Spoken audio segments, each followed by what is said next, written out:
SB news 24 TV.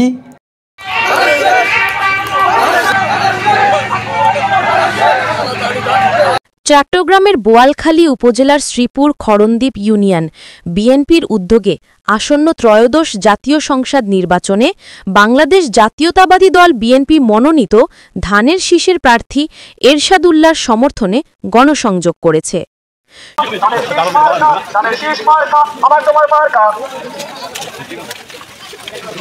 শনিবার ২২ November বিকেলে ইউনিয়নের খরণদ্বীপ কেরানী বাজার থেকে গণসংযোগ শুরু হয়ে ১ ও ২ নং ওয়ার্ডে প্রচারণা চালিয়ে কেরানী বাজারে এসে মিলিত হয়।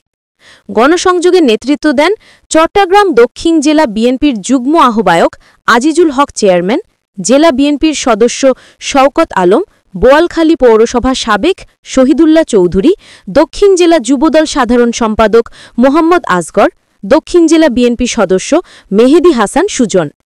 গণসংযোগ শেষে সংক্ষিপ্ত পথসভায় চট্টগ্রাম দক্ষিণ জেলা বিএনপির যুগ্ম আহ্বায়ক আজিজুল হক চট্টগ্রাম ৮ আসনে বিএনপি মনোনীত ধানের শীষের প্রার্থী এরশাদুল্লাহর দ্রুত সুস্থতা কামনা করেন এবং স্বতঃস্ফূর্ত উপস্থিতির জন্য এলাকার সর্বস্তরের জনসাধারণের প্রতি কৃতজ্ঞতা প্রকাশ করেন তিনি।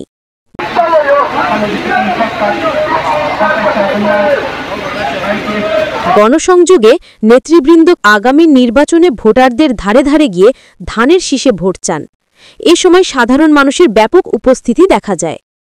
গণসংযোগে আরও উপস্থিত ছিলেন বিএনপি নেত্রী শাহেদা আক্তার শেফু, মুজিবত উল্লাস মজু, জাকির হোসেন, স্বপনশীল, মুসলিম মিয়া, আজাদ খান, জসিম উদ্দিন মেম্বার, দৌলত মিয়া, জেলা যুবদলের প্রচার সম্পাদক শহীদুল আলম, শ্রীপুর খরণদ্বীপ ইউনিয়ন বিএনপি নেতা ও প্যানেল চেয়ারম্যান হাসান চৌধুরী, মোজাম্মেল হক, এমদাদ আনসারি, ইমরান আলী শাহরুখ, বাবর আলী, আলমগীর, ওহিদুল আলম, ইসমাইল বাদশাহ, আসগর, সালাউদ্দিন রুবেল, সাইমুল করিম সুমন, জয়নাল আবেদিন, ওয়াহিদুল আলম, ওহিদুর রহমান, উপজেলা যুবদলের আহ্বায়ক ইকবাল হোসেন, আতিকুল্লাহ, মনিরুল ইসলাম আজাদ, পৌরসভা বিএনপি নেতা কাস্তুরী হোটেল পরিচালক লোকমান, পৌরসভা যুবদলের আহ্বায়ক লোকমান, মোরশেদ, রাশেল, জানে আলম নান্নম, জাভেদ হোসেন, মাহবুব আলম, মোহাম্মদ ফারুক, মাহবুবুল আলম কাজল, বোয়ালখালী পৌরসভা শ্রমিক দলের সহ সাধারণ সম্পাদক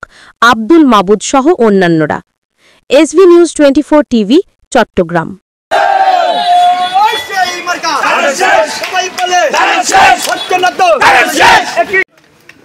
নির্বাচন না হওয়া পর্যন্ত আমরা রাজপথে গণসংযোগ চালিয়ে যাব। জনাব আলহাজ এরশাদুল্লাহ গণসংযোগ কালে দুষ্কৃতকারী দুর্বৃত্তের গুলিতে যে আহত হয়েছে তিনি অনতিবিলম্বে সুস্থ হয়ে আমাদের মাঝে ফিরে আসবেন।